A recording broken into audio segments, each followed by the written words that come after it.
Talaga naman kakakilig silang dalawa. Jomar muling dumalaw kina Carla at ito na masayang-masaya na si Carla. Magandang biroan at kwentuhan na silang dalawa. Ngiting nakakakilig na ito si Carla. Talagang bang iba si Jomar kapag makakatitig kay Carla. Very supportive ito si Jomar kay Carla, napakalambing at talagang kikiligin kapag ito magsalita si Jomar.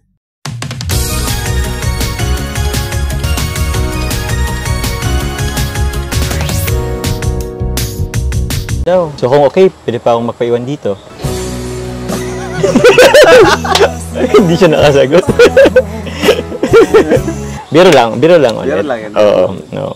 Pampagood vibes lang yun sa mga viewers nating manonood, lalo sa OFW na nasa ibang bansa, di ba? So, for entertainment, good vibes. Yun naman. So di ba guys, pinaliwanag ni Jomar kay Carla na ito pang pa-good vibes lang para sa mga taga-panood nila, lalong-lalo sa mga OFW.